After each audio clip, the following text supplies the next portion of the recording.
ठाकरे बंधू एकत्र आले तर सगळीकडे दुष्काळ पडेल, नारायण राणेंचा खोचक टोला. वोट चोरी प्रकरणात राज ठाकरे आझाद मैदान एवढी माणसं आणणार आहेत का? 2.5 वर्षात उद्धव ठाकरेंनी एकतरी लोकहिताचं काम केलंय का? या विषयावर काँग्रेस, शरदचंद्रजी पवार, राष्ट्रवादी यांना बोलण्याचा अधिकार आहे का? ठाकरे बंधू एकत्र आले तर दुष्काळ होईल, राणेंचा खोचक टोला. दोन्ही ठाकरे काही करू शकणार नाहीत. दोघांच्या क्षमता आम्हाला माहिती आहे. उद्धव ठाकरे यांच्यासोबत 39 वर्ष राहिलोय. राजकारणातील विकृत व्यक्तिमत्व म्हणजे उद्धव ठाकरे. मुंबई महानगरपालिकेत आमची युतीची सत्ता येणार, नारायण राणे यांचं वक्तव्य. वोट चोरी प्रकरणामध्ये 1 तारखेला महाविकास आघाडी मोर्चा काढते. या मोर्चामध्ये मनसे सुद्धा सहभागी होणार आहे सांगितलं जातं. महाविकास आघाडी म्हणजे काँग्रेस, उद्धव ठाकरे सेना, शरद पवार. आता त्याच्यात राज ठाकरे आहे ना, वेगळं काय स्पेशल राज ठाकरेचं काय तो आझाद मैदान मावतील एवढी माणसं नेणारे काय ते काल तुमचं म्हणणं काय? वोट चोरी प्रकरणात मनसे सुद्धा उत्तर दिले. एक प्रेझेंटेशन. अरे कोणी असू दे, कोण आमचा काय बीजेपीचा प्रश्न आहे, काय शिवसेना आहे, एकनाथ शिंदेचा प्रश्न आहे, आमचा काय संबंध आहे? पण उगाच आपलं हे सांगायचं. या उद्धव ठाकरेंनी 2.5 वर्षात केलेलं कार्य सांगावं, लोकहिताचं सांगा, एखादं धरण सांगा, एखादा उद्योग सांगा, 1,00,000, 2,00,000, 5,00,000 कामगार. काय विधायक कार्य यांच्या सत्तेत हो? ज्या माणसाने कुठलं कार्य केलं नाही त्यांचे प्रश्न तुम्ही आम्हाला विचारता. आम्ही आयुष्यात किती कामं केलं तर मी सांगलं तुम्हाला 1 महिन्याचं टीव्हीचं एक राखीव ठेवावं लागेल. काय म्हणून विचारता तुम्ही? काय केलं त्यांनी सांगा ना. गरीबाला मदत केली, नोकरी दिली, कोणाचं लग्न झालं नाही गरिबांच्या लग्न करून दिलं सांगा, नाही तर मी देतो तुम्हाला.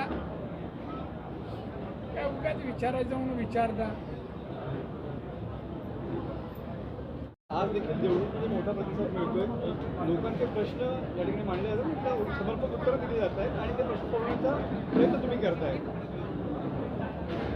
काय सांगायचं? जनता दरबारचा उद्देश तो आहे की लोकांना भेटावं, लोकांना विचारावं तुमच्या काय अडचणी आहेत, समस्या आहेत, सांगा, आम्ही त्या सोडू. ही नैतिक जबाबदारी आमची आहे. आमचा राजकीय पक्ष आहे आणि पक्षाच्या ध्येय धोरणाप्रमाणे जनहित करणं, लोककल्याण करणं हा आमचा धर्म आहे. त्याप्रमाणे दरबारात आम्ही जातो आहे, आलेल्या लोकांकडून निवेदनं घेतोय, त्यांचं म्हणणं ऐकतोय आणि ते प्रश्न सोडवण्याचा प्रयत्न करतो. निवडणूकच्या दत्तदरबारामध्ये किती साधारण अर्ज आले होते आणि किती निकाले लागले? निकाल लगेच कसं कळेल? काही शासनाच्या प्रशासनाच्या संबंधित आहेत. जवळपास 110च्या जवळपास निवेदनं आहेत. राजकीय प्रश्न. 2 ठाकरे बंधू एकत्र आले तर काय होणार असं सध्या दुष्काळ होईल एकत्र आले. काय होणार नाही, काय करू शकणार नाही. दोघांची शब्द माहिती आहेत. उद्धव बरोबर 39 वर्ष राहिलोय पक्षात, काय कळत नाही त्याला. मी काल तर कुठेतरी म्हणालो, राजकारणात एक विकृत हे आहे ते व्यक्तिमत्व, ते हेडलाईन कर. मुंबई महापालिकेच्या दृष्टीने कशा पद्धतीने एकूणच महायुतीची युती, आम्ही मुंबई महानगरपालिकेत आमची युती सत्तेवर येणार. भाजप, एकनाथ शिंदे, अजित पवार आमची युती आहे. ती युती होणार असं अमित शहा आणि बोलले आहेत, मुख्यमंत्री बोलले आहेत. म्हणजे आम्ही सत्तेवर येणार. मोठं नुकसान झालेलं आहे. नुकसानीचे सर्वे त्वरित केले जावेत आम्ही शासनात सांगितलं आहे आणि सर्वेचा निकाल आला नुकसान भरपाई देण्याचं काम सरकारचं आहे. स्थानिक स्वराज्य संस्था निवडणुका जवळ येत आहेत आणि त्याच अनुषंगानं पुन्हा एकदा मतदार यांचा मुद्दा पुढे येतोय आणि त्याच अनुषंगानं हा जो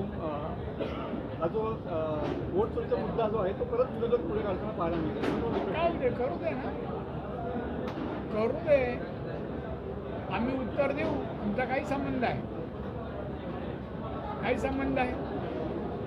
ज्याने एवढे वर्ष केलं सत्तेत राहून काँग्रेस, त्यांना नैतिक अधिकार आहे विचारायचा. राष्ट्रवादी काँग्रेस, शरद पवार आहे अधिकार.